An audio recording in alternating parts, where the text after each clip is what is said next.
Yeah, I know.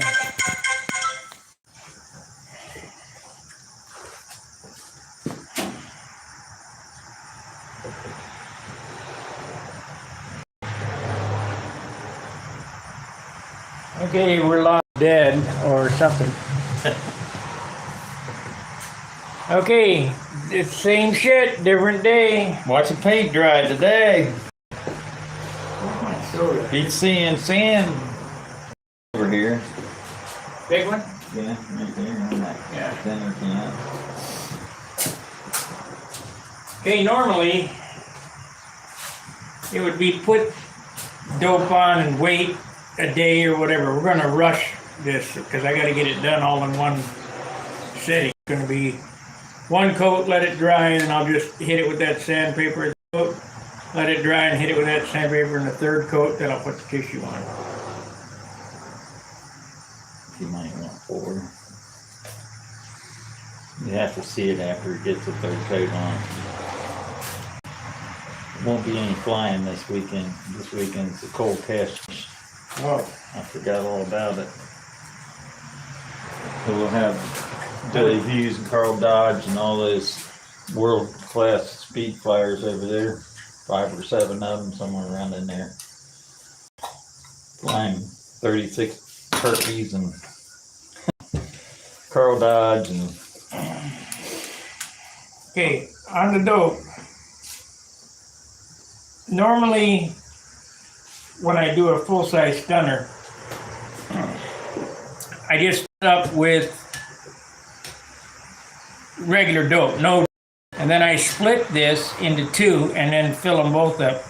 Well, this one's going to take a little more paint because of the size of it. So I filled this up about 60% and then filled it with thinner. This is going to be 60% dope, 40% the first few coats on this. And then I'll go ahead and add more thinner back into it. You got the fuselage with you? No. Can't do nothing with it until it goes, the airplane goes together. Yeah, I know. Look at that. The behemoth. It's a big mama. Yeah, but it's like you go downstairs and you look at them molds for my katana and you realize just how big that airplane was. They're huge. A big double canopy on it, and, which is really one of its downfalls because you can't save any weight, you know.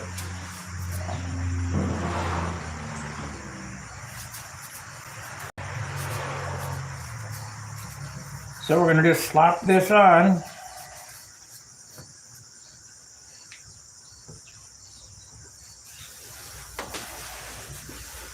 About as exciting as watching paint dry.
Anybody chatting?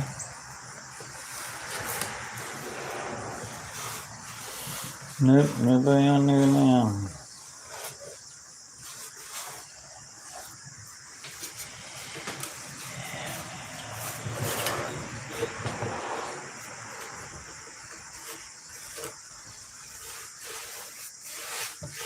You watch Bad Chat again? No, I haven't seen Chad in a while. I haven't seen him since he made that old Mercedes or whatever it was into a pickup truck or whatever it was he did. Weird thing. Cab over. He's working on it. He's He's the Bondo King, man. That guy's got the. Yeah, he owns stock in that company. If you're gonna sand Bondo, that ain't the way to do it. But he's had a Discovery Channel and I haven't, so. You know why, right? Nobody's interested in this. Well, they don't realize the benefits that you can get from this stuff, and it's not promoted by the general population. You know, cars and stuff. Obviously, you got a lot of hot rodders out there and whatnot. Yeah, but if you can do this, you can do hot rodding. Oh yeah, anything you do here is going to relate over into, well, probably maybe even more. Motorcycles. Motorcycles, cars, house, whatever. At least here you're working with wood. And how much metal work do you do in your house? Not much at all.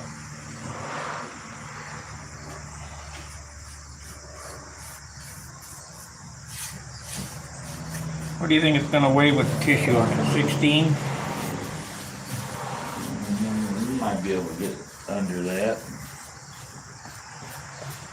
You're probably pretty close.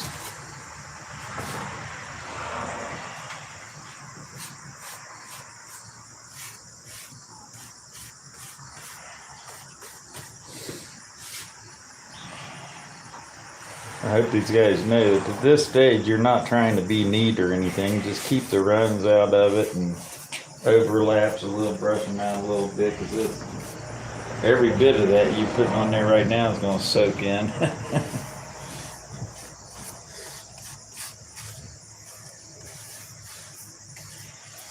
At least it's starting to get it hardened up to where you can handle it and stuff.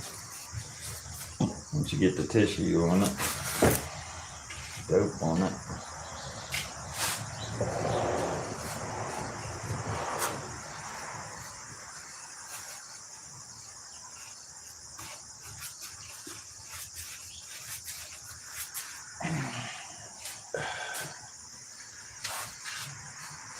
Remember, dope is glue. I guess I pull the hinges out, huh? Yeah. I thought about something we might be able to do with that. If we could find a little teeny brass bolt and solder it on the end of this, Yeah. and harden this and thread it and just screw it in there. Mm-hmm.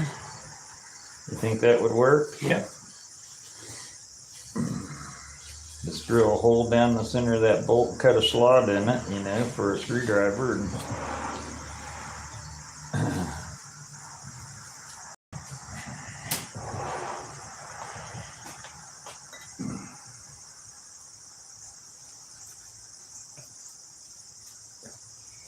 Well, I wonder how much of a turn these are going to take.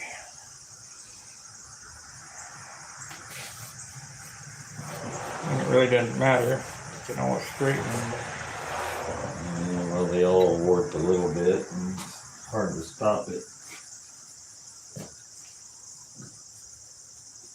Biggest thing is the Tissue. When the tissue goes on wet is what really. I'll tell you what's good to put on flaps is carbon, because it doesn't shrink.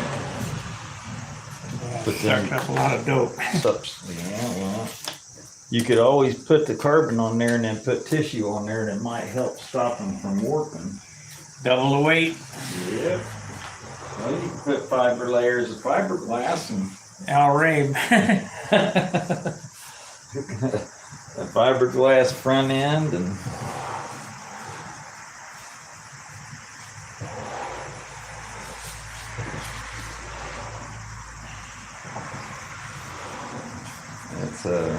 it's just a never-ending process of chasing weight. Yep.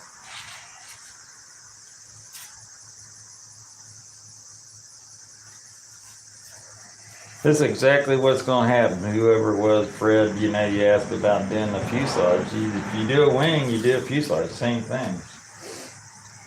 He covered his wing with silk. I told him, paint it upside down. Yeah, for sure. or spray everything on it. Haven't tried that yet, but What? spraying it instead of brushing silk, but then you'd probably have 500 coats on it to get the grain to fill.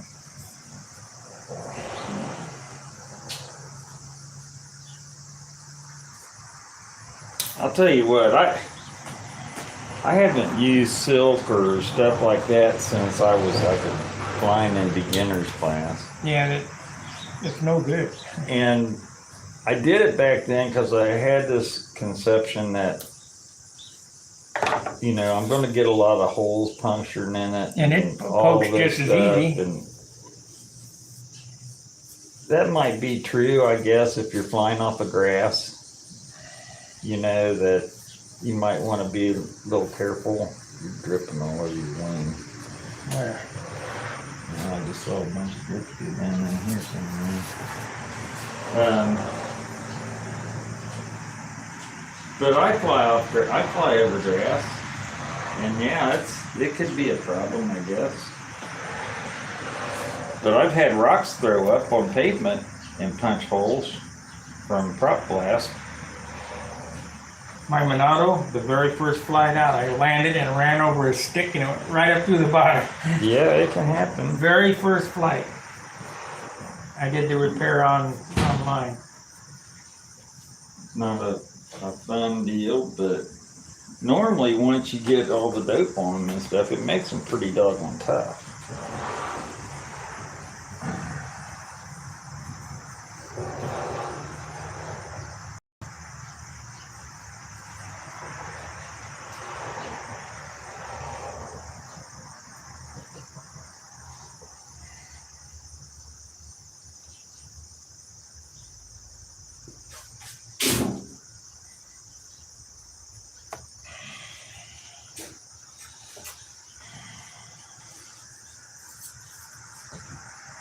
I don't have any painter's helpers. I got rid of them. I threw them all out. Painter's helper. Yeah, these little blocks of wood I had with pins sticking in them, and then you could just set that down on those pins, and then you wouldn't be sitting down hard on the surface or something where it might stick to it. Sticks to it, I'll just sand it off.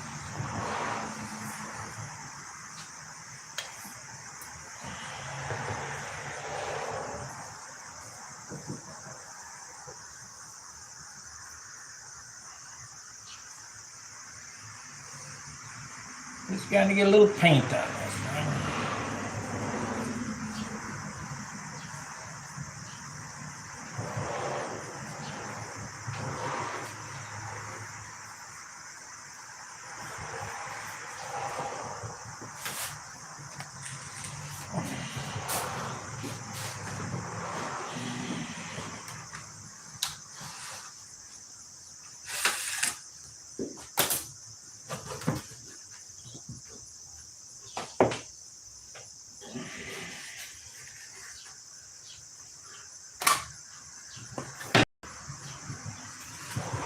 That ended up coming out at 3.5.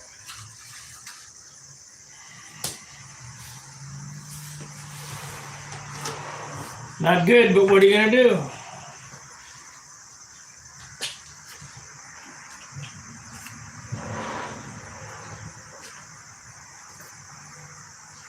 when you're all done, you could do away with most of that wire by just putting little pieces in there and putting some of that carbon fiber tubing in between it on these, because you'll never take them off and paint and change them. You might do the flaps, but I sort of doubt that.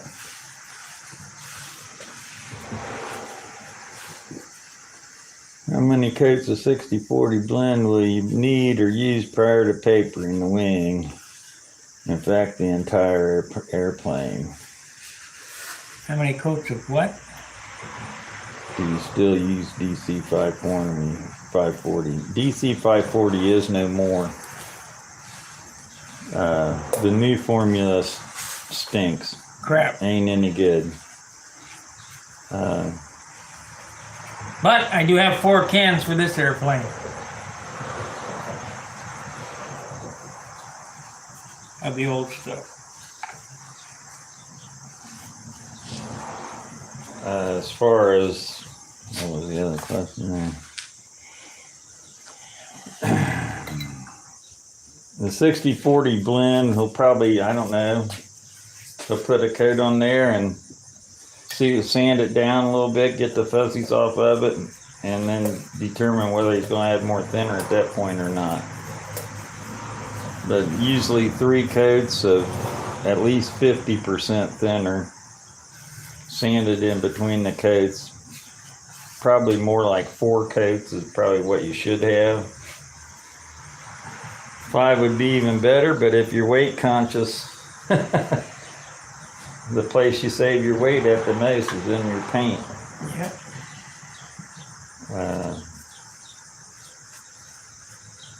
This dope that he's putting right now, and I know everybody already knows this, is that this is his glue. It's a glue to stick the paper down with, and no nitrate. No nitrate. None. Nitrate is to glue fabric to metal on real airplanes. Because a real airplane, the frame is metal, Yeah, aluminum. for the most part.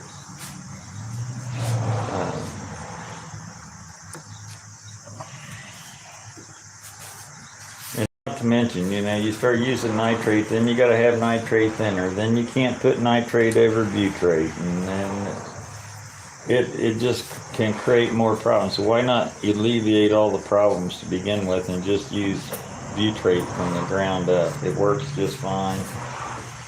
I've been doing it for 30 years. Yep, that's all I've ever used.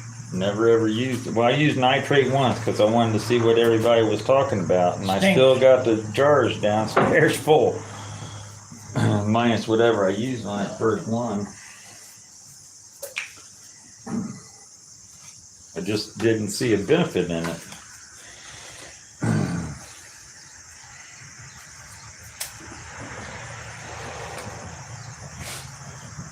The absolute easiest finish you can put on an airplane is being started right now.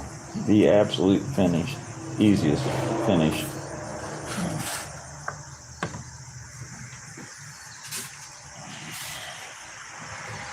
Old school. And we're not talking easy as far as labor. We're talking easy as far as compatibility, because you really can't hardly go wrong. It's easy to fix. It's easy to sand. It's just... It's a lot of work, but it's easy.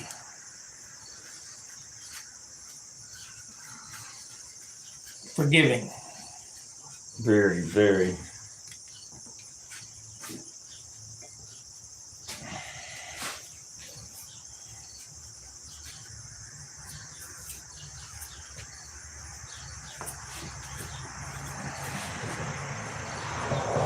He's just about got one coat on 50% of the airplane. Gotta do the bottom of the wing. That would take, what, another minute? Yep.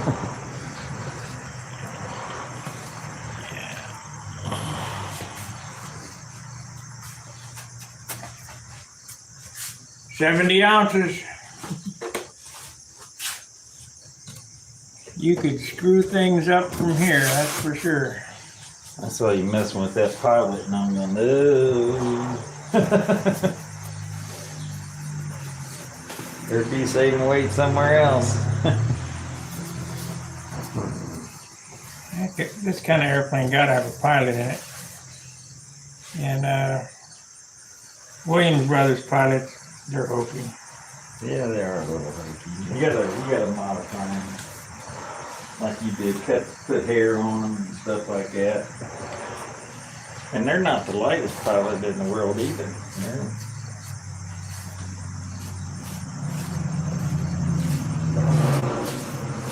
I'll tell you what, Aces of Iron ain't cheap, that's for sure. $20 plus $5 shipping. Even though I bought a gallon of it a couple months ago, I'll stay away from nitrate dope during my construction. Good. Well, that might not be a bad idea.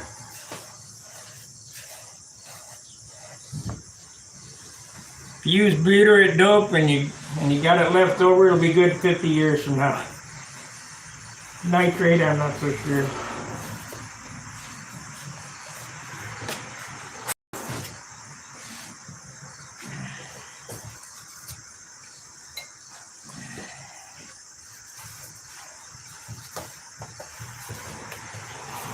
I have that DC 540 up here now.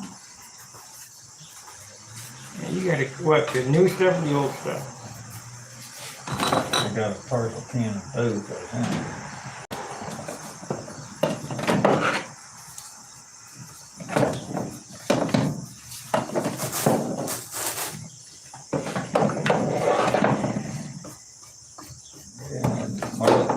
Mark bad.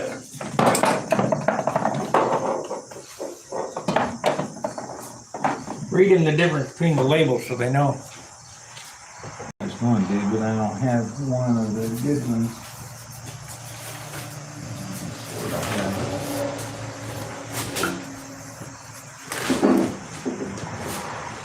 You're gonna be flipping on your butt there in a minute. Yeah, just fucking stuff.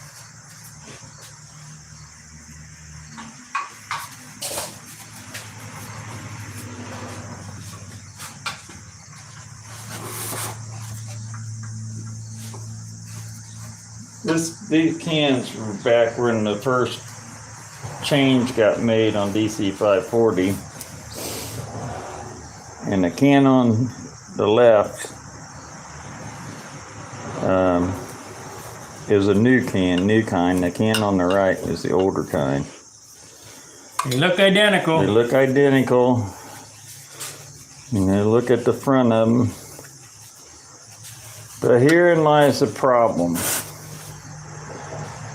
When you turn these around, they're both 10-ounce cans.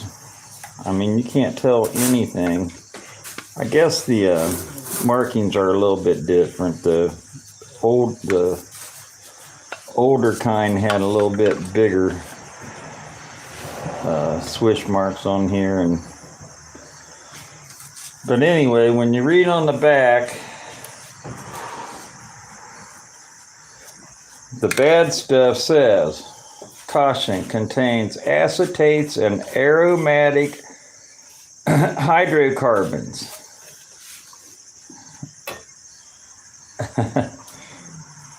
The good stuff says contains ketones, toluene, and xylene, dangerous, extremely flammable. That's the difference in the old and the new, is the toluene and the xylene and the ketones, the methylethyl ketones and that kind of stuff, which is the good stuff. It's bad for you, but it's good for making it work, the properties of it. If it's biodegradable, non-toxic, and environmentally friendly, it don't work. The stuff we found is that the new kind doesn't cover, for one. It sprays on real thin. The old kind would sort of spray on and almost expand and thicken up as it dried. The new kind doesn't do that. The new kind dries slower, a lot slower. The old kind, you could spray this stuff on one coat, and then almost dry within a couple minutes. And the new stuff, you gotta wait about 15 minutes or 20 minutes for it to dry, maybe longer. It's been a while since we did that test. But it doesn't build and it doesn't sand. The old kind would just powder off real nice and easy, and the new kind tends to, I don't know, maybe load up your paper easier and stuff. It just doesn't build and work. It's absolute crap. I mean, you might be able to use it, but we just dropped it because it didn't have the qualities that we wanted in the paint. And since then, Sparky came up with this Crest product.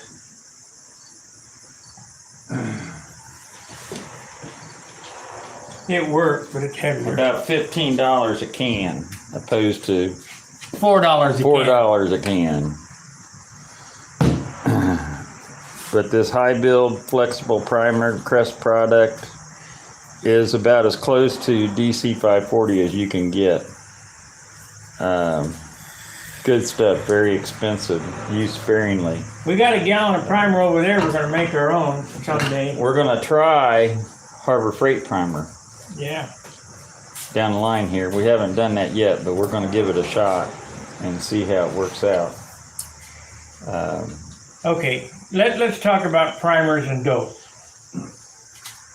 If you want a really slick, nice looking airplane, the best way to do it is with primer. Can you get it without primer? Yes, it's just 10 times the work. Yeah, a lot more, 5 times more sandy. And the DC 540, what was nice about it was it didn't add any weight because you sanded it all off. Yeah. This Crest primer is a little bit harder to sand than DC 540. I think it's got a little harder surface. Dan, we did an experiment with Dan's primer. Oh, my primer is just as good as. I said, okay, great. You got any? He had a can of DC 540, and then he had a can of the new stuff, and he had a can of that, and he had a can of his primer. So you tell me which one's the best? DC 540. Yeah, by all means. It's a shame they did away with it, but this is all EPA stuff that's doing this. Aromatic additives. Hydrocarbons.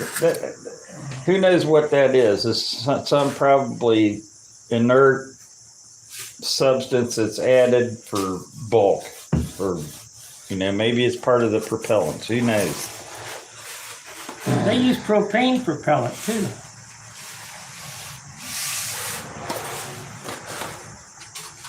Got little berries like. It's straight, just a little. Yeah. I won't hurt anything. The straightness is what you want. Bob Hunt called me and said, I never thought about cutting, I cut holes in the compression spars. I never thought about that. Well, yeah. Why not? It's just going along for the ride. Okay, let's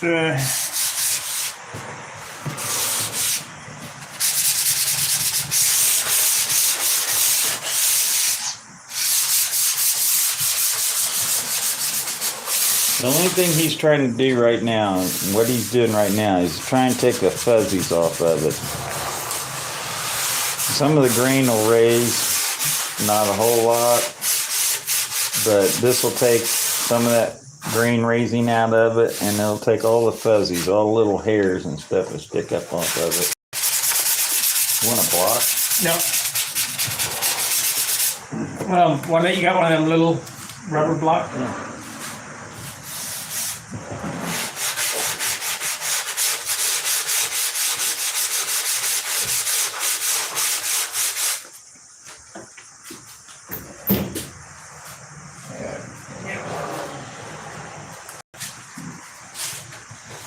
These are the best little blocks you can find. Get them at the auto paint store, and they come in a little block about 4 by 6 or something like that. You cut them whatever size. It's got 2 kinds of sponge on it. One's a sort of a hard type, and the other's a little more soft. And they're just great because the fact that you can cut them whatever you want them. You cut them in different shapes or whatever, and that sticky back paper sort of sticks to them. You can use them wet, dry, however you want to. Go easy on your leading edge sheeting. You're not trying to change shape right now. You're only taking fuzzies off. If you're changing shape right now, you're behind the game.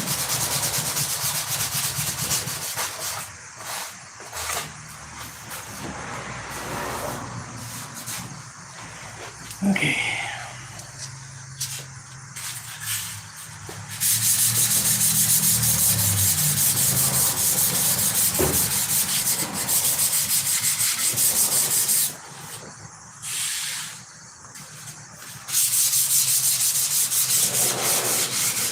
you'll have the old timers tell you have to wait a day. You have to just,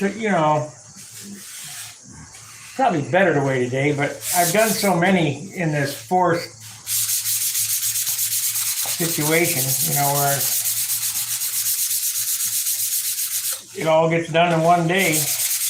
I think at this stage of the ball game, that's not so much necessary.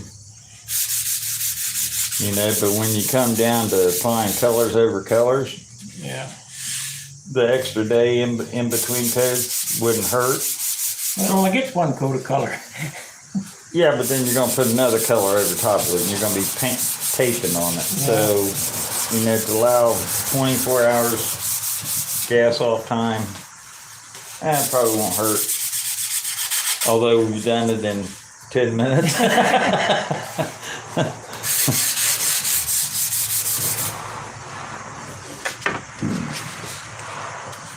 I don't know what's better to pull your tape up right away or to wait. I pull it up right away. I've done it both ways.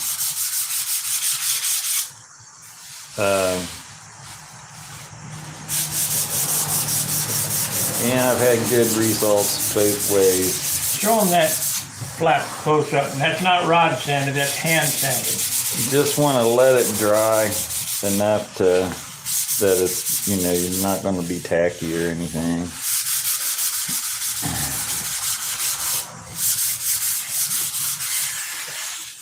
That's a 1/2 ounce flap.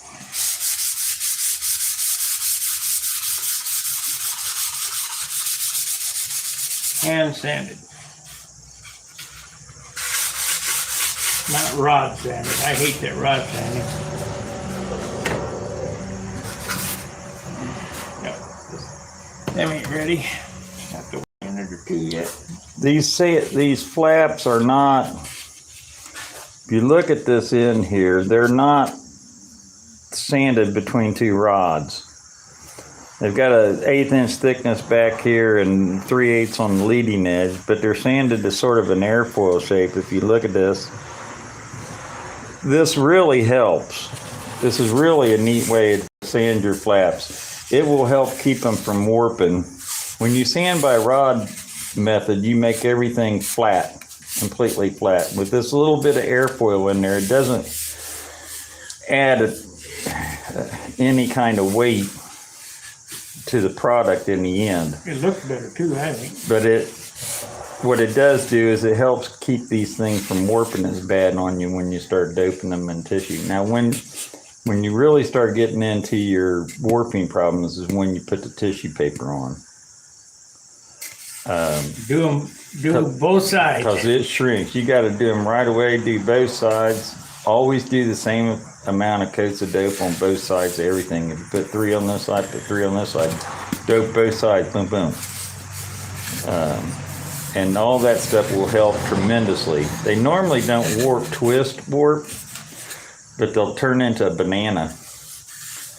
And a lot of that will be because you pulled the tissue tighter on one side and maybe you waited a little bit longer and it started shrinking up and pulling it, and then you're trying to pull the other side to get the warp out of it, and that really sort of hurts you. If you could cover these both boom boom, like I said, like make a piece big enough to cover the whole flap and then start right here on the leading edge and wrap one side and dope it down, wrap the other side and dope it down. If you could do that and get all the wrinkles out of it, then that'd be probably pretty good to help keep it from warping too, but it's pretty hard to do. But if it does warp, it's not a big deal. Steam it out. Yeah.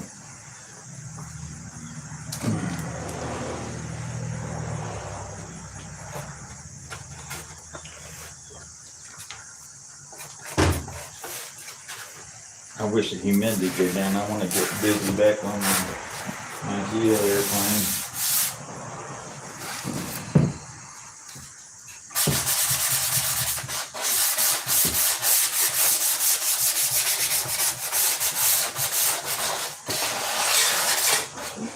Oh.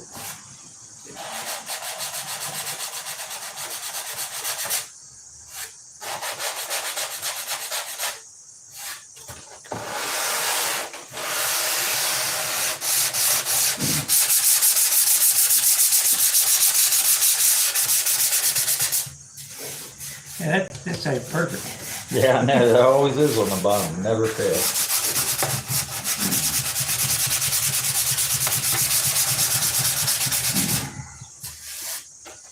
Never fails.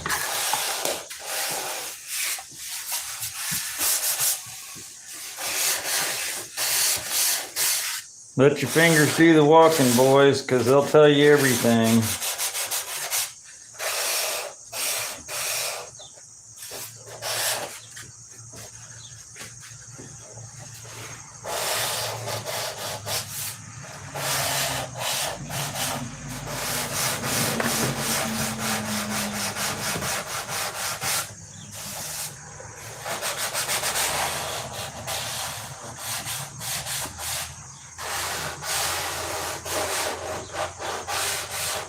How many washers we got?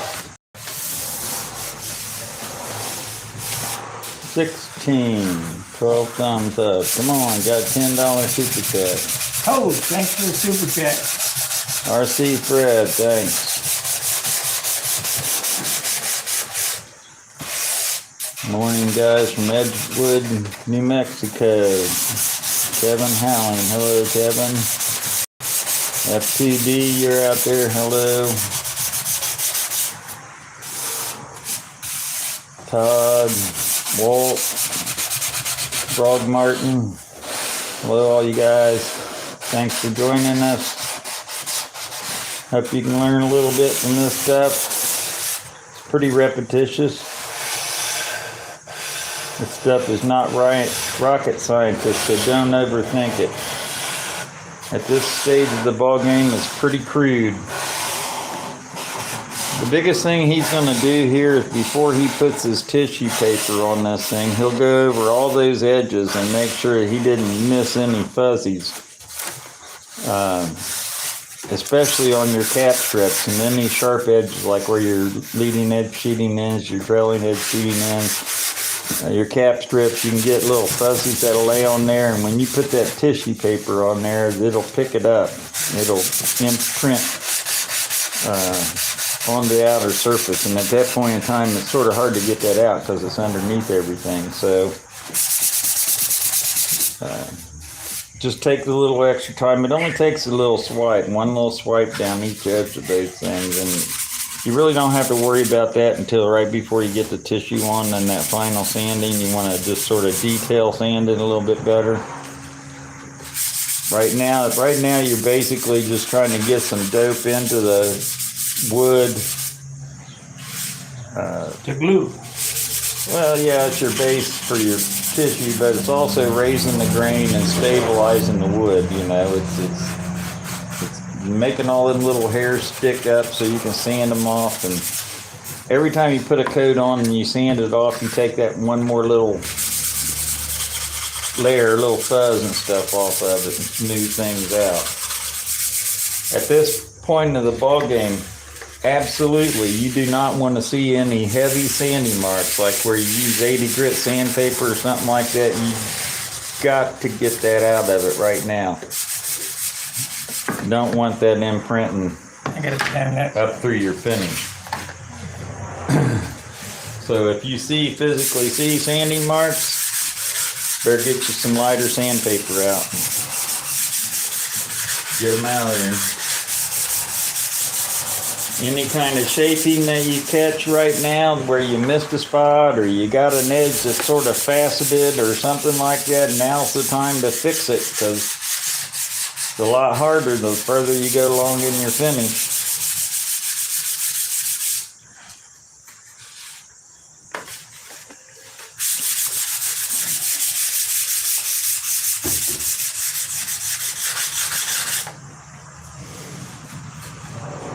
I get it covered today, we can bring it over tomorrow and put it together. Then I can start working on the fuselage.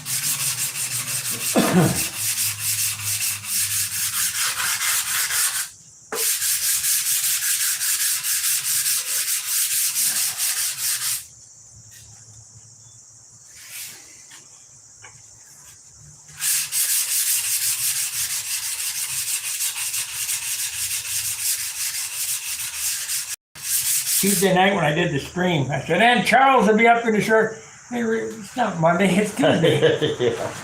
Now you coming over today will have me all screwed up on my days, have Barb all screwed up on her days, because we're used to Saturday at John's, not Friday. Same way as trash because of holiday. They come a day late. How dare they? Make them poor boys work on a Saturday.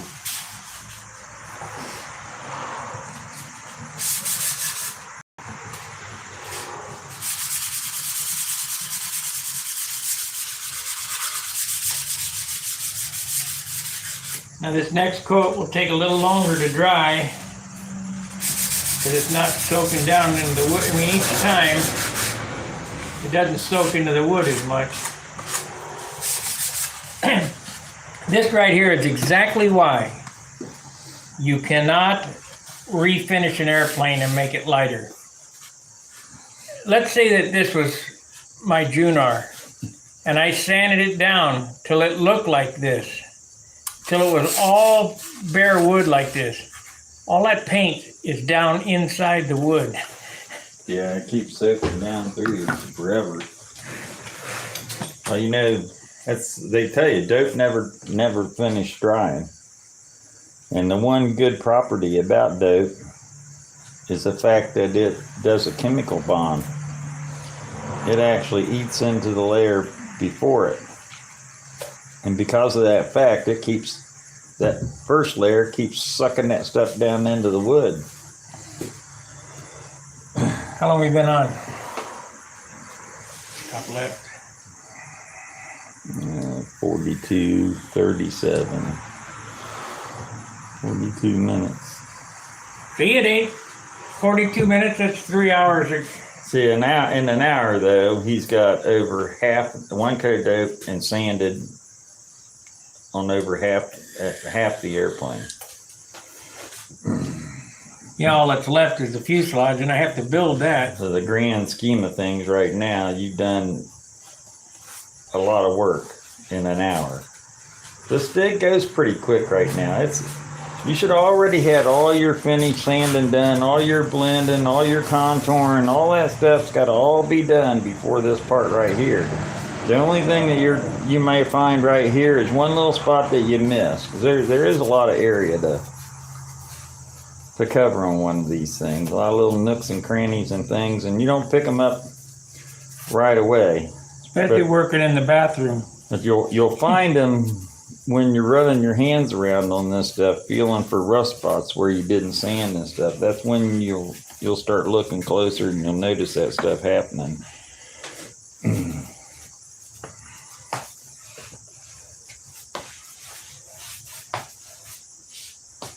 Doesn't matter who does it, this is all the same way here at this point of the ball game.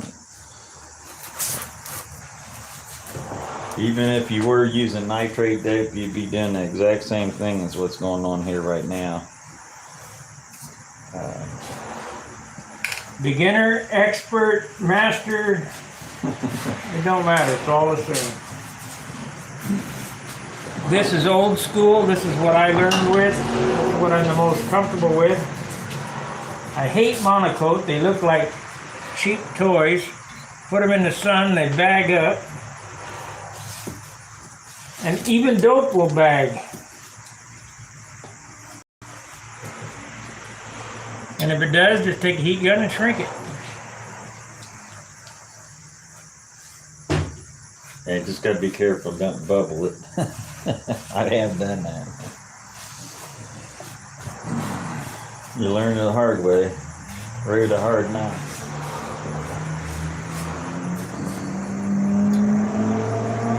Try not to puddle it. Like right here, it'll get a puddle at the joint. When I get done doing this, the cap strips will come back and get the puddle out.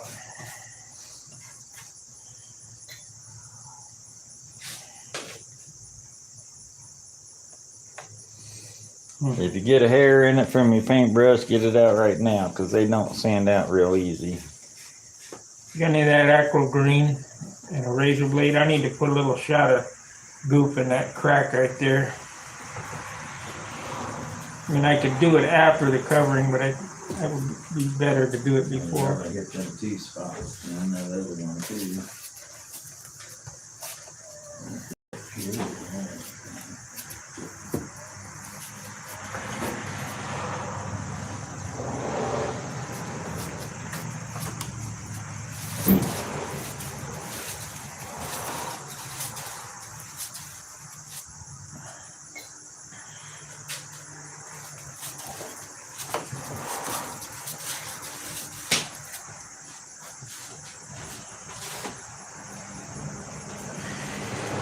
I save these things out of these 12 packs of cases of soda pop, little separator things. They got nice little indentations in them.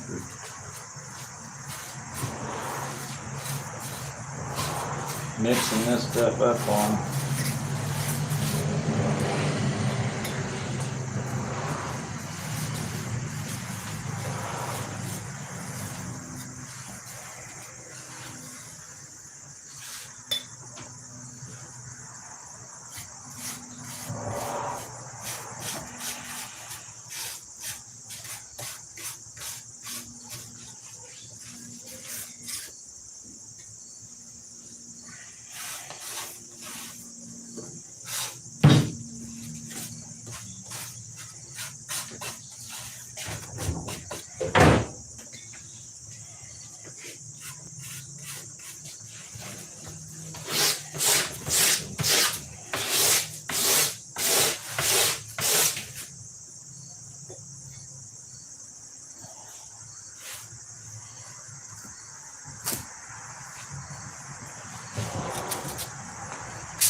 It'll be so, I mean, it's so little.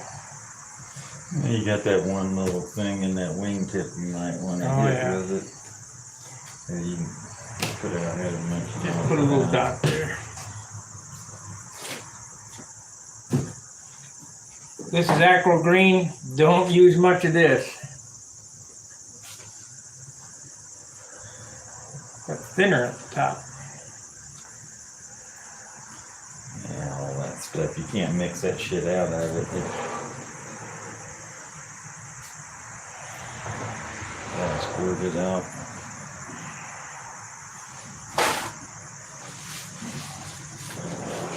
There we go.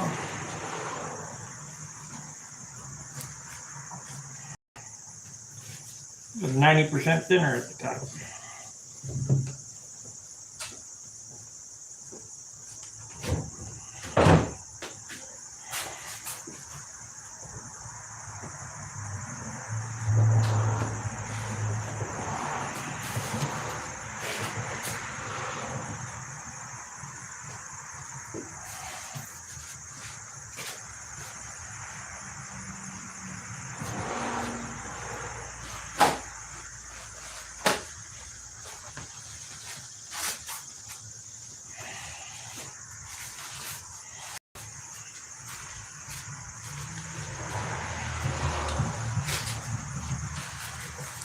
Stuff weighs about 5 pounds a tube. It is 1 pound. Yeah, 1 pound a tube actually.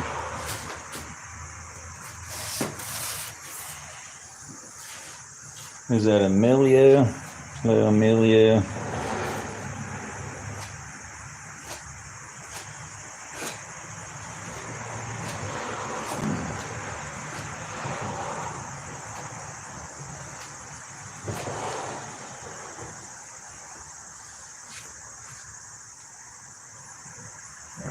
Put it on there thick and sand it off.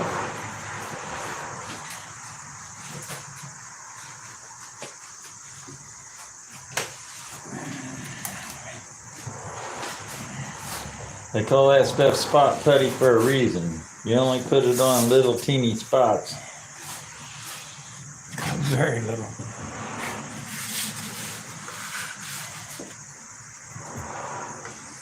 If you do use that stuff, sand it all off. Only leave what's in the little indentation. Don't leave a big round spot an inch round or around a little dent. Sand all that off.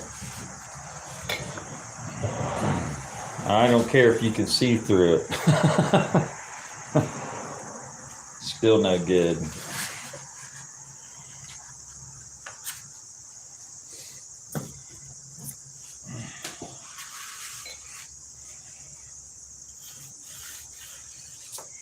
Need to work on that brass chingadera.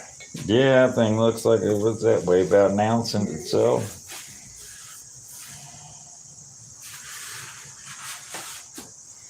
Grab onto it with some vice grips and run on the grinder. Yeah, well, it's just as easy. Try to take some of the thickness off of it. Yeah, at least. I don't know what Dan was thinking when he made that. He said, I didn't make those. Yeah, you did. 30, oh, and then he saw them. Yeah, oh, yeah, I remember those. I made them for Ajax 30 years ago. Yeah, these were some of the first ones. I think he got better in his later ones that he was doing. Yeah.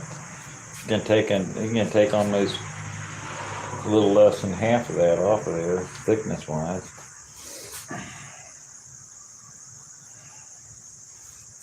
Considering it's not a ball joint slider. No, it's just a bushing. Yeah. I think the bushings are a lot smoother than the ball joints. Well, I think the reason for the ball joints is they don't wear. They don't wear at all. The reason for the ball joints is because people were too lazy to do the alignment.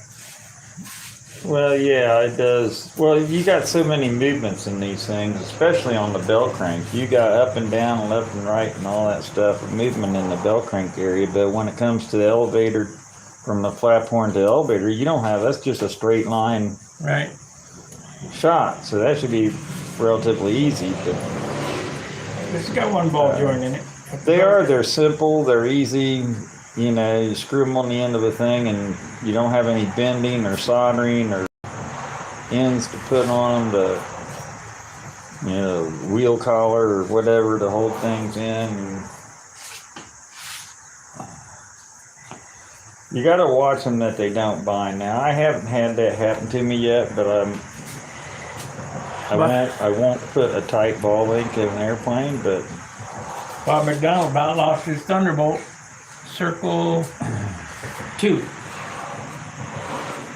One day it was raining with the gnats and the airplane was over the top and he was jerking it, couldn't get it he got it finally jerked loose. Scary.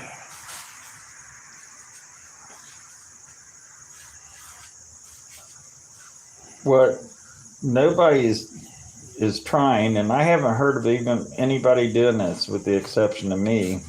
I made a ball joint reamer, and I ruined a ball joint. I took the ball out of it and I cut a groove in the ball. I cut a slot in the ball. And what that does, and I made a little tool for it that holds that ball solid where it doesn't rotate. And you pop that in there and spin it a couple times, and that takes a little bit of plastic out of the inside of that ball joint. And you don't spin it 30 times or put it in a drill and run it in there. You just spin it with your fingers a time or two and pop it out there and see if that ball joint will flop around real easy. Helicopter guys have been using those things for years because they want real floppy controls on their helicopter. They don't want any bind in any of them. And if they don't fall under their own weight, they fix it. So I don't know why more people haven't tried that or do that. You can go to Hobby King, you can buy ball link reamers in different sizes, figure out whether you got a 4mm ball or a 6mm ball or 3, whatever it is, buy a ball reamer that size, and they expand. They've got a little taper on them to where you tighten that bolt that's in the end of it down, and it spreads that ball link open ever so slightly. And that makes it just a little bit bigger than the ball, and then pop that in there and spin it around, and it just cuts a little thin. Can't hardly even see it. Looks like dust on the end of it. Layer of plastic out of the inside of that ball link.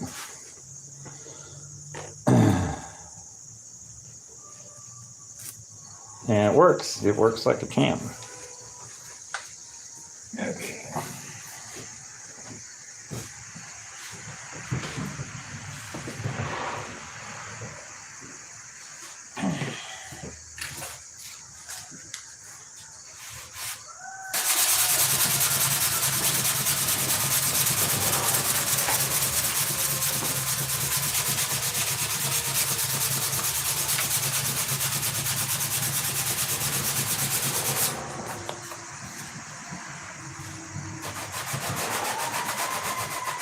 The aromatic hydrocarbon are carcinogenic.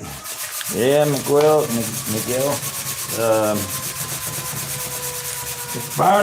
Everything is. You know, that cow poop out there in the pasture is carcinogenic.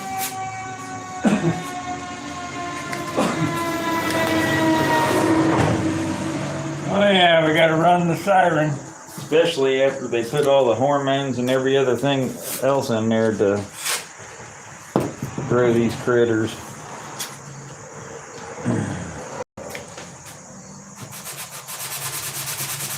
Like your free-range chickens, that just means that they open the barn door up and they're free to go out if they want to.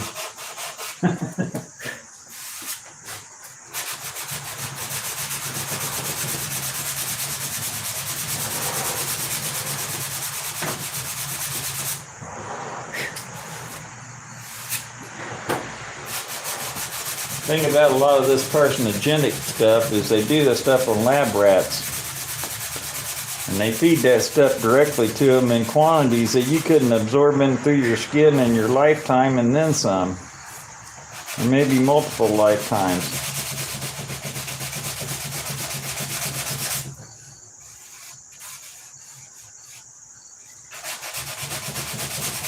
Yet some stuff is truly really nasty stuff, and you should. I'm not saying you don't take precautions with any of this stuff. You got to take precautions with all of it, you know. Even if it doesn't cause cancer, it can cause other things to go wrong, and that's what you got to watch out for. So it's just be careful with this stuff. Use it in well ventilated areas, and use dust protection when you can. When I was in 5th grade, we had show and tell. And a kid brought a yellow rock to school. And we were handing it around to each other. And it was hot. It was really hot. And that rock was uranium. Yeah. We used to play with mercury. Mercury, yeah. Mercury was a big one. We'd sit there and play with that with our hands and our fingers and all that stuff. Something on one of the websites the other day says, "Can you swim in mercury?" Probably.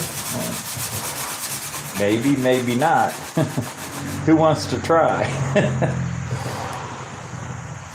Problem with the world today is there's not enough common sense out there. Common sense says don't drink gasoline, but yet people do. See, I did these. I did that. Ooh. Do the flaps next. Then by then I'll be able to turn that over and do the bottom.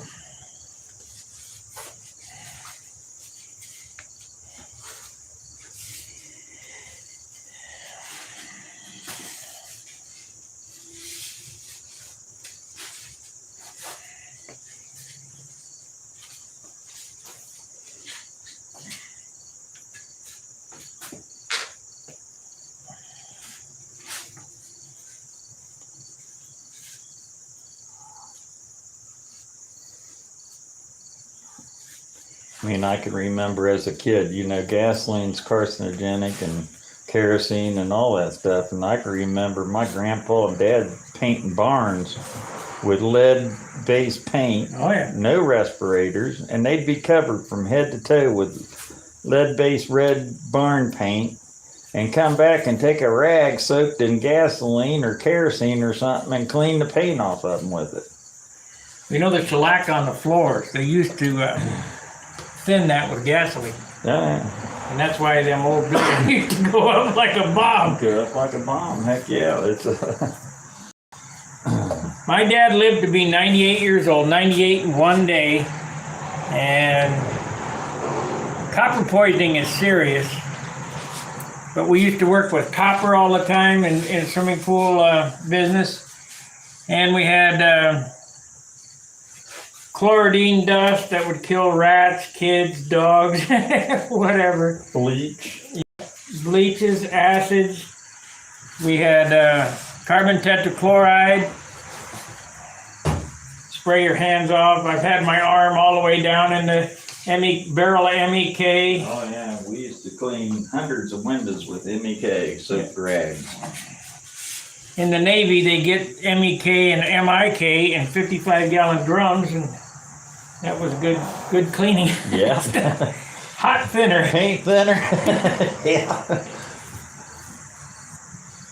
Paintbrush cleaner. Think about it. He lived to be 98 and one day, and he had all those, and he worked in a brake shop at one time, grinding asbestos brake. asbestos brake lining, yeah, reshoeing cars. So he had all that shit around him. My belief is everybody's got cancer in them, and it don't matter what you do, because my mother smoked for a gazillion years and died of breast cancer. Figure that one out. Yeah. A lot of people that have never smoked a day in their life get cancer. My grandfather on my mother's side lived to 90 years old, and he smoked Prince Albert in the can. Roll his own. Roll his own. Yeah. That's some hardcore stuff, man. It's got to look out for is all this stuff that you use. It's got labels on it, and you can find out about it. It's that stuff that's in things that you don't see, like the water, so-called vitamins and stuff they're putting in your water, or fluorides and stuff like that, which is lead. Rat poison. And fluoride is rat poison. I mean, up there in Chicago or somewhere up north, they had a big water thing going on where Michigan, their water was polluted big time. Had lead big time in it and stuff, and they hid it from the public. They knew their drinking water was bad, and they hid it. So, you're going to die anyway. Everybody's got an expiration date. Every airplane's got an expiration date. That's like in case there's a nuclear war. The best thing you can do is bend over and kiss your ass goodbye, because there's no afterthought to it. It's going to happen. You're going to die. If there's a nuclear war and there's a bomb coming your way, you're going to die. When I was a kid during the Cuban Missile Crisis, they used to have us duck and cover, and you get underneath the desk. That's just so they can identify everybody, and they're all in one little spot when it's all said and done. The big thing back then was everybody had a bomb shelter in their backyard. Yeah. It wasn't going to do anything but prolong the agony. Yeah, so you live through the blast, you're going to die of radioactive fallout and everything else. Best thing to do is hope it hits you on the head. You know, there's no need to be scared, because you don't have any time to be scared. It's over with. You'll never feel it.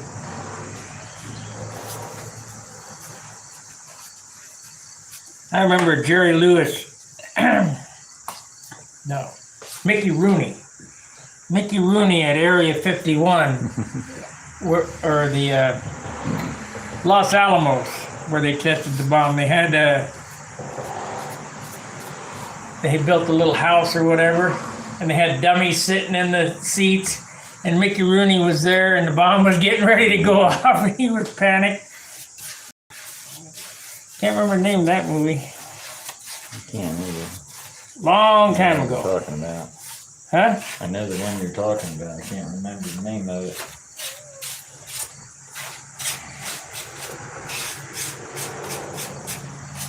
Long time ago.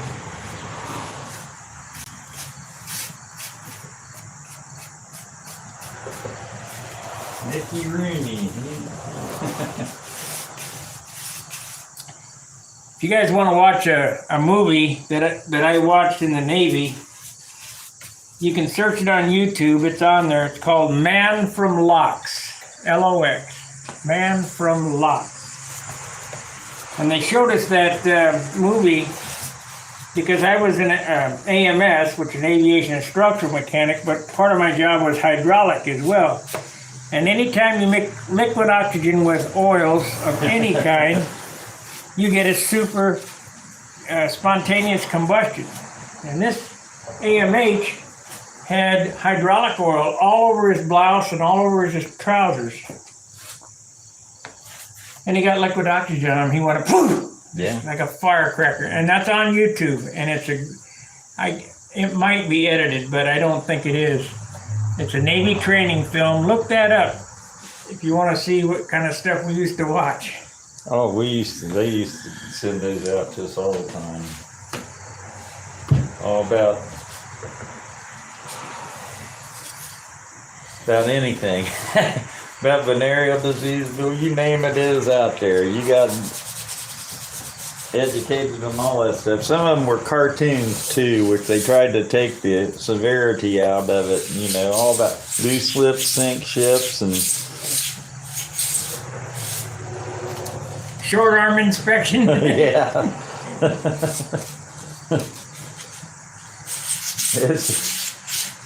Some of them were pretty funny, but they're serious in the same sense. You know, it make you sort of think.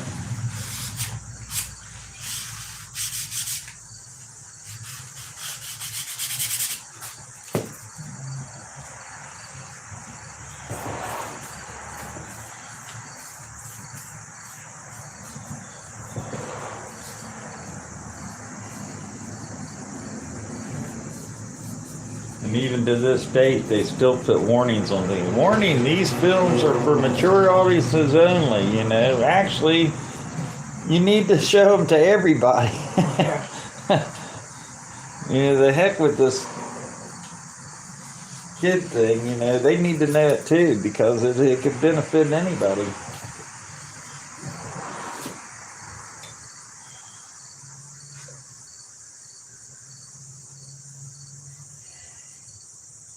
The guys that got the raw deal were the Tuskegee Airmen. Our country's evil. Yeah. People don't realize there's a lot of experimentation that goes on. Yeah, I think I'll pass. All the information's withheld.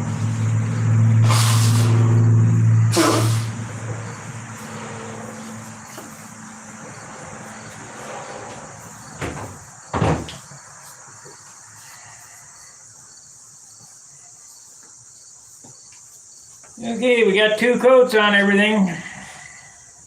What we got? Anybody say anything? Any other super chats? No, it's 60-40 to 50-50 right now. Yeah, I'll wait till it gets down to halfway on the 3rd coat. I'll add more thinner to it. Putting it on a little heavier to get a little better glue base, which is basically what he's doing.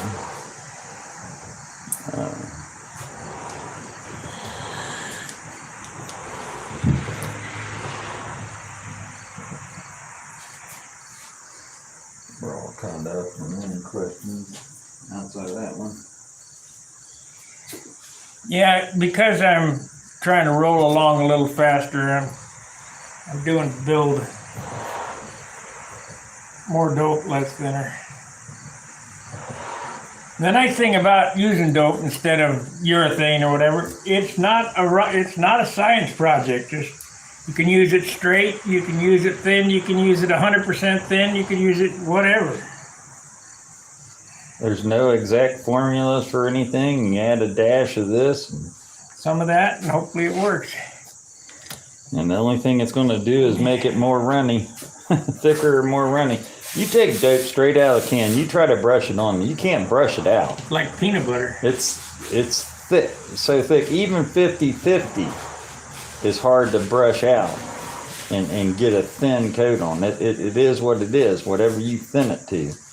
So if you thin it 60% thinner, then it'll be like water. It'll brush out like water.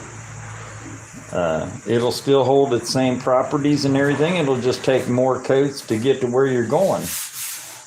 The thicker you put the dope on, the more you're going to see brush strokes and stuff like that. So the thinner will help alleviate brush strokes and that kind of stuff in your surfaces.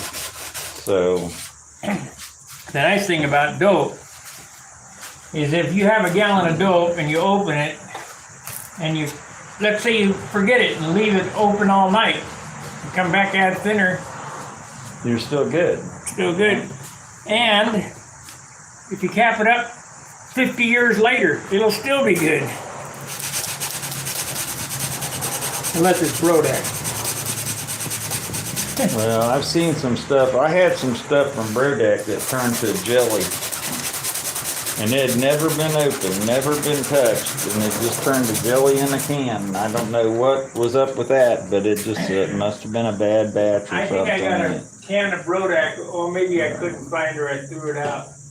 Can of Brodak Crystal Clear, there it is right there. Now I'm going to show you guys something. You need to throw this out. This is a can of Brodak Crystal Clear, which is actually just non-tonining dope. Brodak puts something in their dope to make it smell bad, because it's made by Randolph. And I bought this can brand new, and it was crystal clear when I got it. I opened it and reclosed it, and it turned to brown. Really brown, like really brown. Yeah, it looks like iced tea. There's the color. So whatever they're putting in there, that's a proprietary ingredient to make it theirs. I don't know.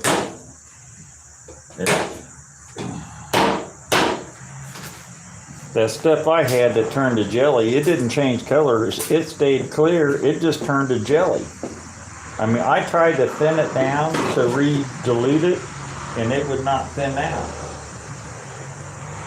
So I ended up throwing away about a gallon of dope, Brodak dope. Now, I'm not saying all their products are like that. That may just be a few select times that, happens, and everybody has problems, but it is something to watch out for.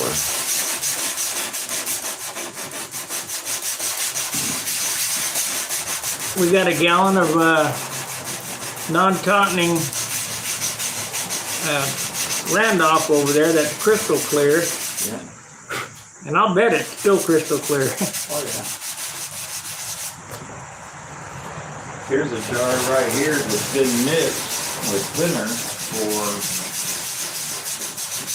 This is thin. This is the top coat. This is the top coat for my DO. Still crystal clear. And that's been mixed for a couple months and just been sitting here on the table. Thin, just ready to shoot on.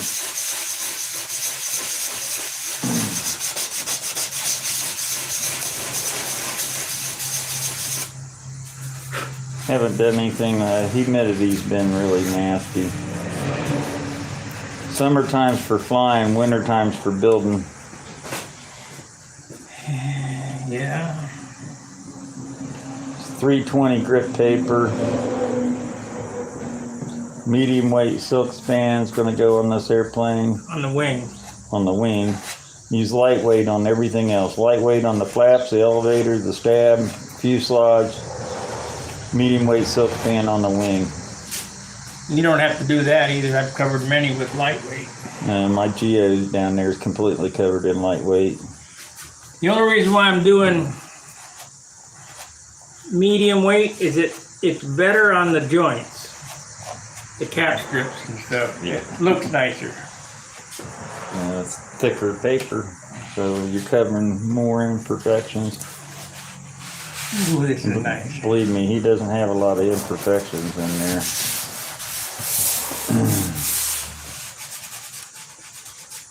I don't like that. It might add a little bit of strength to it. That's debatable.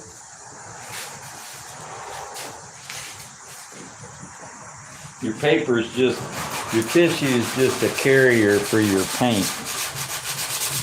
If you could paint across an open bay,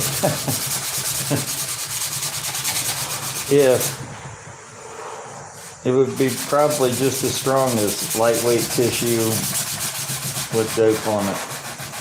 Yeah, the dope is what gives you the strength, not the tissue. You're just painting with melted plastic.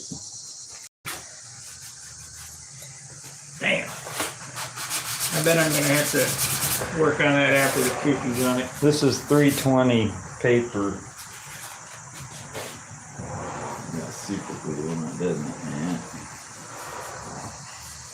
Yeah, you won't sand that off there. You'll sand that thin and that thin before you sand that off there. I just leave it. You can just barely feel it. Barely feel it. Yeah, barely. But you can feel it. If you can feel it, you'll see it. Right. But your tissue will probably be enough to get that out of it. The only problem with using super glue, the joints won't sand.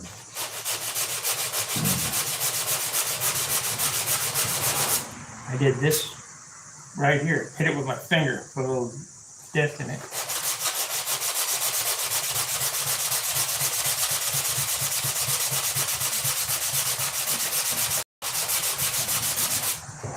Gotta fix that because Jim Lynch will go, hey, what do you do about that? Yeah, leave it up to Jim. He'll find it. Now, if I cover this with some urethane, it'll hide all that shit. If you don't trust us, there's a piece of the paper. See the 320 right here? P320. Sticky back automotive grade sandpaper. You really don't need anything finer right now. If you were going to paint this airplane without tissue covering it, then you might go to finer grit sandpaper, but you really don't need it if you're covering with tissue.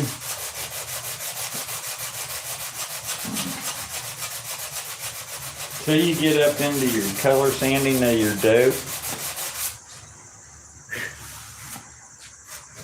you're leveling the dope off, then you want to start using finer grit sandpapers for that, because you don't want to leave the big heavy scratch marks in the paint. 1500 will leave scratch marks in dope. Oh yeah.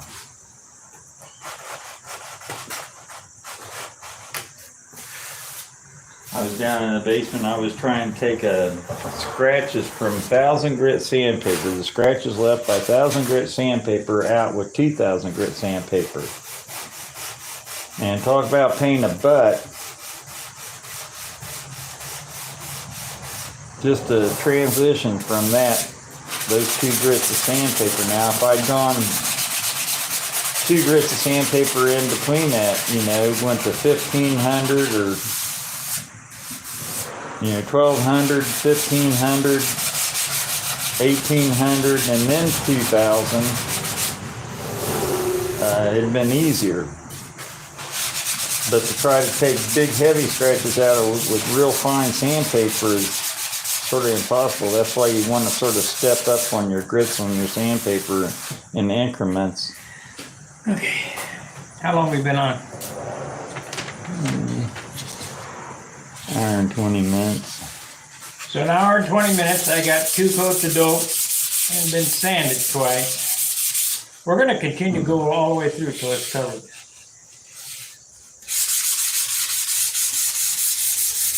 Go one more coat of dope, and that should be good enough. Well, you think 4, huh? I don't know, you didn't thin this as much, so we just have to look at it after that 3rd coat and see if it's shiny or not. If it's still looking pretty dull, I'd go with 4 coats on it myself. I had better luck with my last one when I went with 4 coats, and that was thin 50-50. And I just thought the 3 coats wasn't enough glue surface because, you know, we were having problems with tissue paper pulling up. Yeah. And the whole point of these layers right here is to glue that tissue paper down. I'm not saying it won't stick with 2 coats. It'll probably stick right now. If you put it on there, it'll stick down there, but how well will it stick? So for the line, I'm not saying go down here and put 8 coats of dope on it and make it all shiny like a finish, the top finish on your airplane would look like. But you got to have enough base down there, because you got to realize here that even though he's just real lightly sanding this, he's taking some of that dope off there. He's not, I mean, you're going to, no matter how hard you try not to, you're going to take some of that off there. But a lot of it's soaking down into the wood, and the fibers are being raised, and you know, you watch him, he's running his hands all over there, he's feeling for fuzz or feeling for spots that he missed or whatever, you know, and he's constant touchy-feely, you know, hit this spot. But most of the stuff that he's doing right now is zero shaping, nothing but taking fuzz off, little dirt clods, sanding dust, whatever, because you get any of that stuff underneath your paper, then it'll stick out, and then you sand a hole in your paper trying to sand the lump out that's underneath of it. You're shaping now. You didn't do your job. That's all right. This is nothing but fuzzies. Leveling the surface. Fuzzies and leveling the surface. How many watchers you got? 16 watchers, 16 thumbs up. That's good. We got the same amount of thumbs up as we do watchers. Now, if I could get 10,000 people watching, we'd be doing great.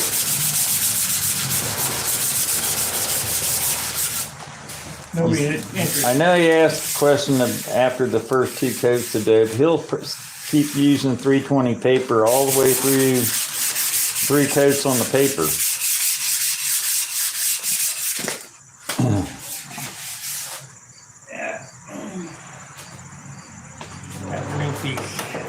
The only time he'll probably switch grits is with primer. And he might even start off at the beginning of the primer with 320. Yep. And then he'll look at it at that point in time and see if it deserves finer grit or not. 320 is pretty universal.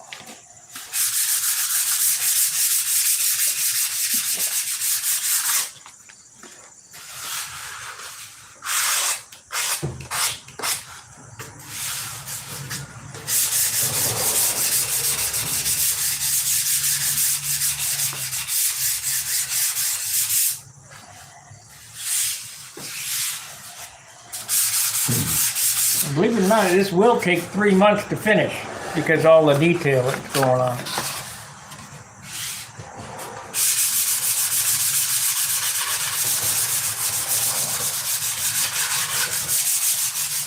So you guys will get a fill of me sanding. More sanding.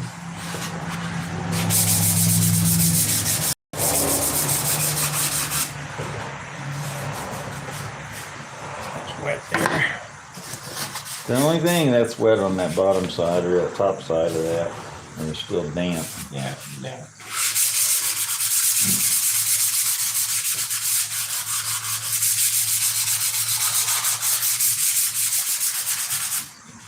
I guess to be a monoplane airplane builder, you have to sort of like sanding because 90% of the time that's what you're doing. You want a good one? The only time that you're not sanding is when you're cutting out bulk size pieces.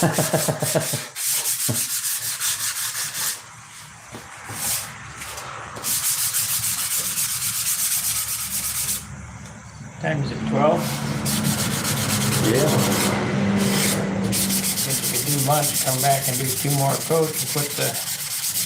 Actually, I what I'll gotta do. tell Barb we got homemade pulled barbecue sandwiches. Okay. I guess I could do 1 more coat and then after lunch cover it, or see if it needs another coat. Yeah. Starting to feel good. Getting a little bit of shine on it.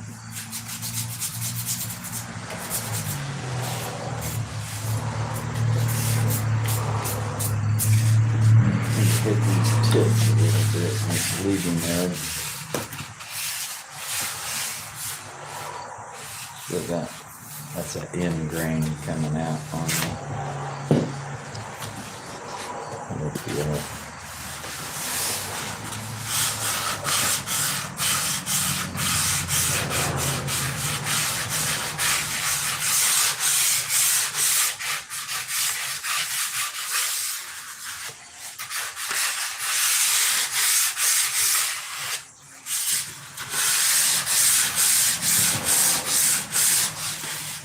Danny, if you're watching, you should be doing this.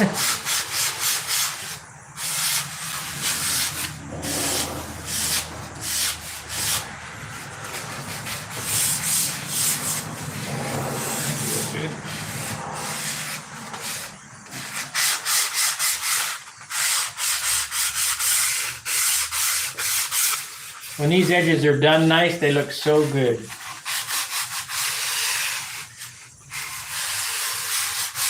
When they're done poorly, they don't look very good at all. Yeah. That's the nature of the beast.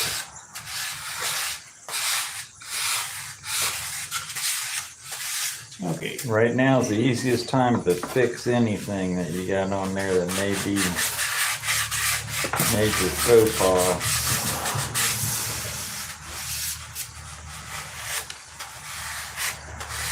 Let's see, I did dope the bottom. And then I dope the top. I think so. I think we got 2 coats on it, on both sides. They look the same. It's a little wet.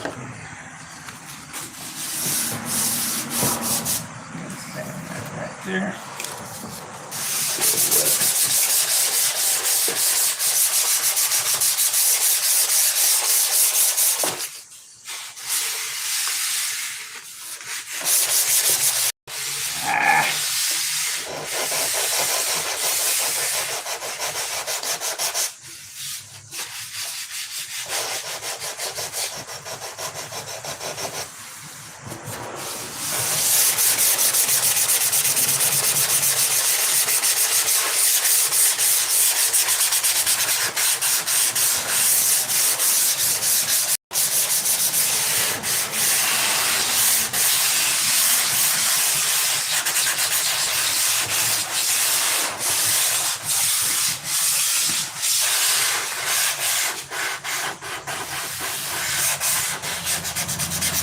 What do you think of these tips? Do you think they'll cover good?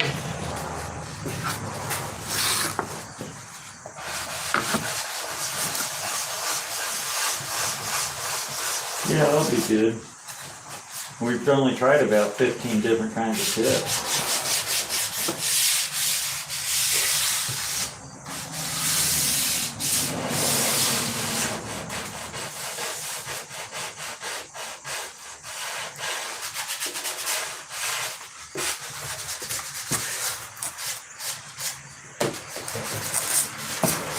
Now the best looking ones are the heaviest.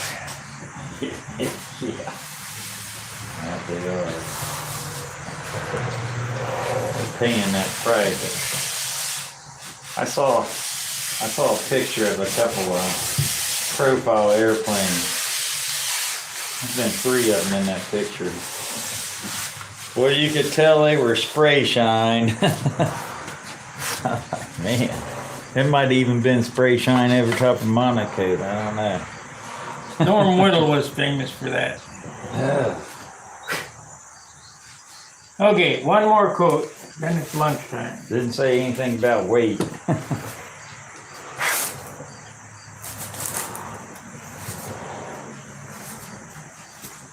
I know I got some of you old timers cringing, forced doping, but trust me, this will work. Hey, Barb. I'm out of here.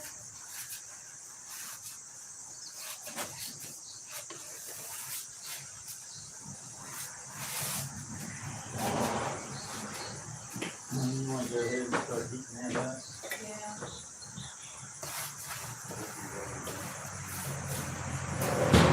I can tell I'm getting enough dope on it because the brush is dragging.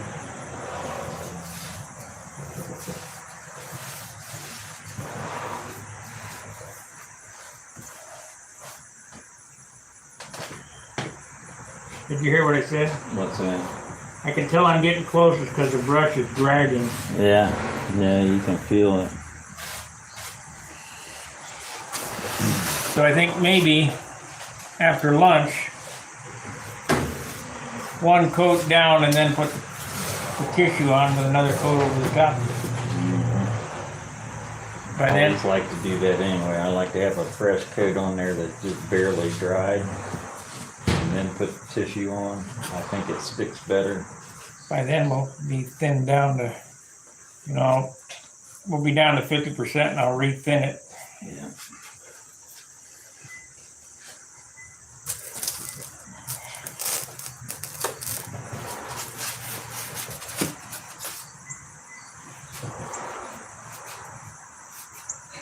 Yeah, it's gonna be fine.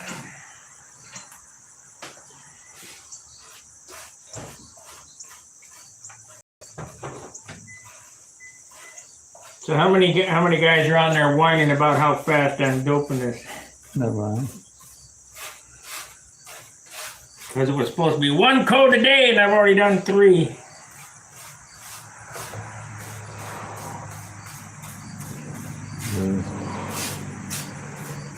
It's not 50-50 dope, it's 60-40 dope, 60% dope, 40% thinner. Covering's gonna be medium weight on the wing, lightweight on the other stuff. Use SIG. SIG got a pretty good product. SIG what? SIG dope, I guess. Who? I use SIG. I don't. Kevin Howling. All dope is made by Randolph. Doesn't matter if it's SIG, Brodak, certified, it's all, well, SIG is certified. There's only one company in the country making dope, and that's in California. You can't even buy it there.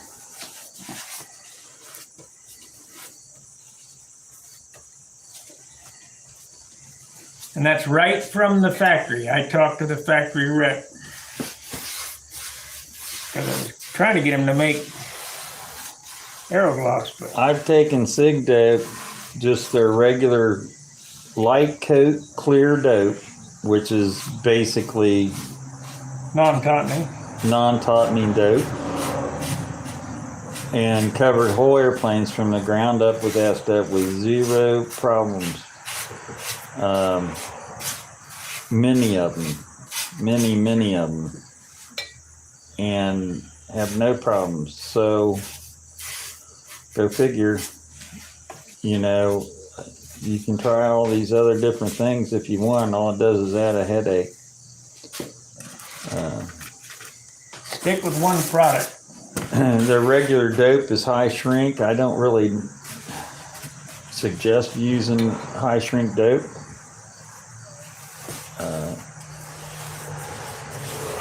for anything, base coats or anything, for one simple fact that it'll pull warps into things. It'll give you the starved horse look in your leading edges and stuff because it shrinks so much. You didn't have it before you started, you'll have it after it dries. Yeah, that's what I'm using here. Tauntauning. It's not necessary. All dope shrinks. What I've always used is this tauntauning stuff.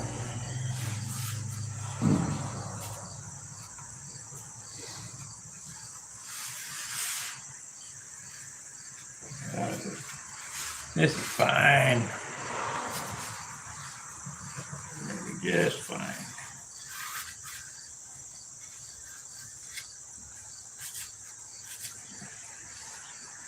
It's starting to get a good shine on it.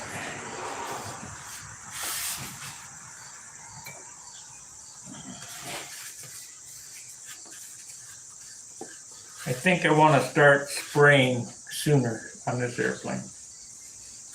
Like 2 coats instead of 3 brushed. Yeah, I agree with that 100%. I think you could probably get by with even sooner than that.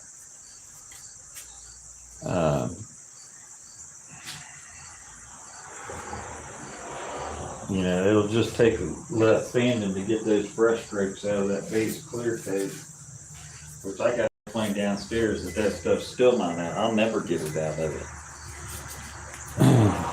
And I know it's because I brushed on too thick a dope, too many coats of clear before I... Kind of just hold it for a second, wait it around. Then you can set it down. It's pretty shiny. Yeah, it's getting there. Building really well. Yeah, it's at 60%. Yeah.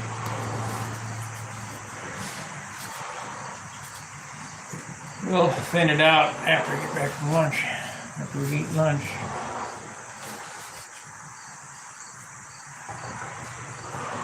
We'll do that on camera so you guys know I'm not BSing.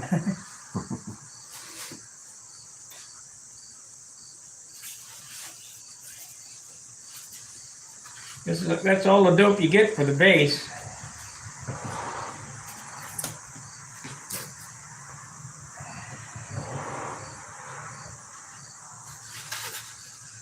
Clean it up on something. I'm just checking it to make sure I want to put the bottom down. That's a good idea. No, I wanted it on the top where it's supposed to be.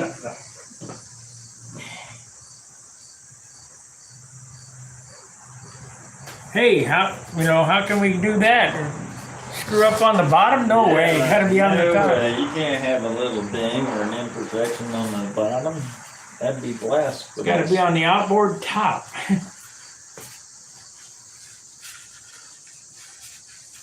14 watts or 16 lights. A couple guys must have shut down. Shagged out. That's all right. This is pretty boring stuff. That's kind of what keeps me from doing some of these videos. I've done so many of the same thing. I mean, how many times can you watch a guy sand?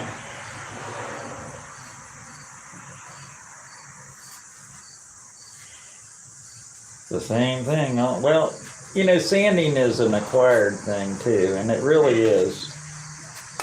You can't just willy-nilly, sand something. There is technique.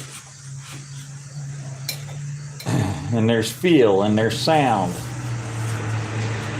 And you use all of that when you're sanding. You're not just sitting there sanding on something because I'm supposed to use 320 grit sandpaper or whatever. Well, you're using that 320 grit sandpaper and you're looking, you're feeling, you're hearing, and you can physically hear when that sandpaper takes on a different note, a different sound. And that's typically when you've reached the limit of that sandpaper. you know, when you first start sanding to it, you can hear it. It'll sound real loud and real rough, and then all of a sudden that noise will slowly, and then all of a sudden it'll just quit. Well, you've really reached the point that you can stop.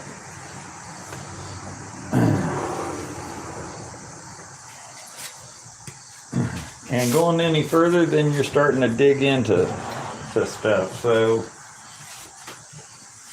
This wood on these flaps and elevators and stuff must have been tighter grained than the sheeting wood. building faster. I mean, that's almost a nice finish on that flap. Pretty close.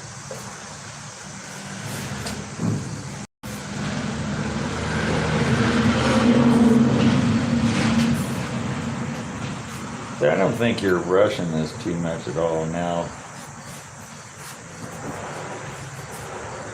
You're going to get all your gas and all's going to be done when you're sanding it between your 3 top coats.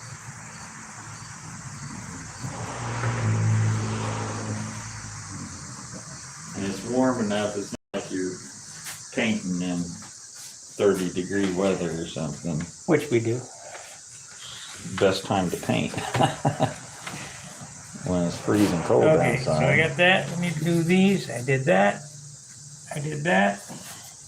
You do these and then flip the wing over and do the bottom, and that'll be the end of that.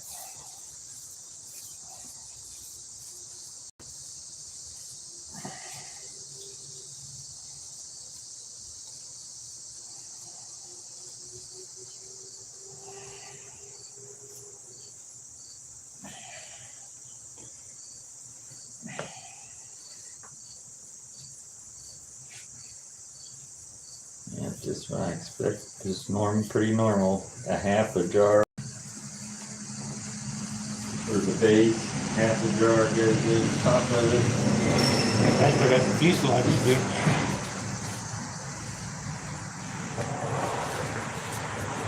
And it's going to keep adding thinner. You started with 60/40, so. It's a big mama. I know, a lot of surface area. Are you going to use Japanese tissue on the fuselage? No, I don't have enough. I only had one sheet. What happened to all that stuff? I thought you bought like 30 sheets of that. We You're going to used give me some. I did sell you some, didn't I? No, I never did get any of that. Man, we used it all, or I used it all. Gone. I don't even have any lightweight silk span or anything anymore. All I got is medium. I thought I put a whole order in for nothing but lightweight. It must have come in all medium and I didn't look at it.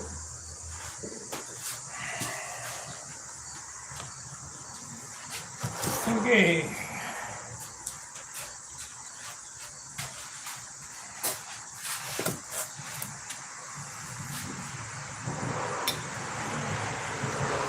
One hour and 45 minutes. Got 3 coats sanded in between.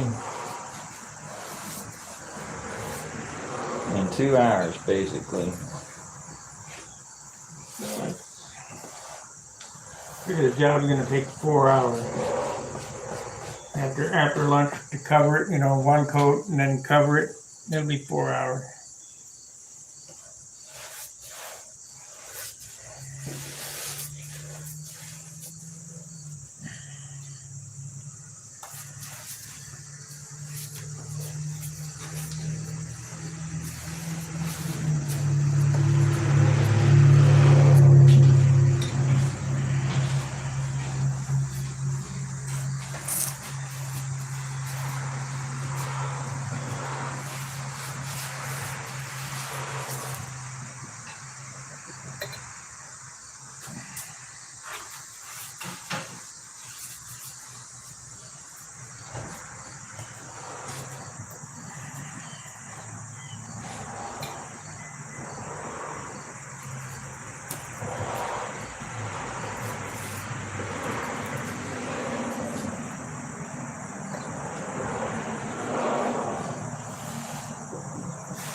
Danny's got a whole bunch of jack sheet, Japanese tissue. 2-3 rolls. That'd be nice to have. It's all 24-inch stuff, isn't it? Yeah, they didn't make. I only saw that 30-inch stuff one time. $15 a sheet.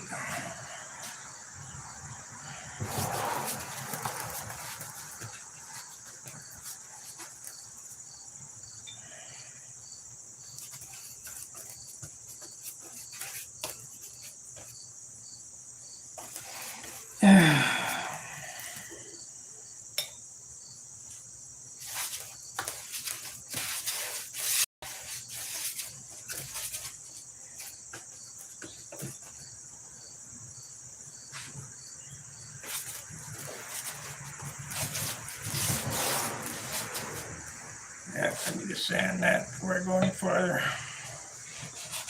Yeah, I can sand it afterward.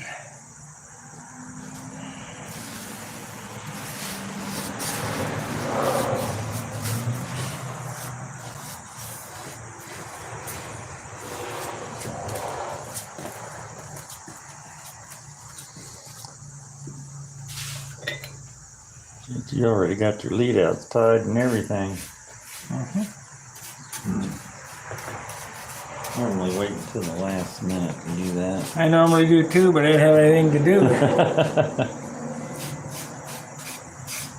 it. No, Richard got us just about in time to go to lunch.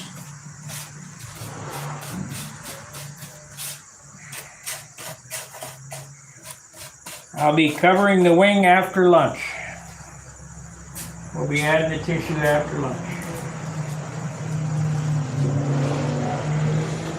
So, Down for around a half hour, 45 minutes, somewhere around in there. you don't have a drill out here, do you? Oh, wait a minute, I got a hole in it.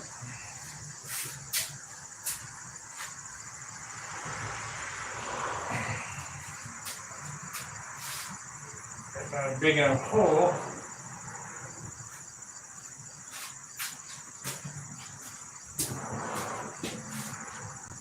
There we go. Just don't lose my little Allen bit. Yeah. That's for wheel collars. Yeah. All right, guys, lunchtime. It's 18:30 in Holland. We just did dinner. We will 3:20. Yeah, and he's already told you that. We'll be back after lunch. I thank you for the super chat. That helps keep the channel going. And we'll cover it up after lunch. See ya. Fair winds, tight lines.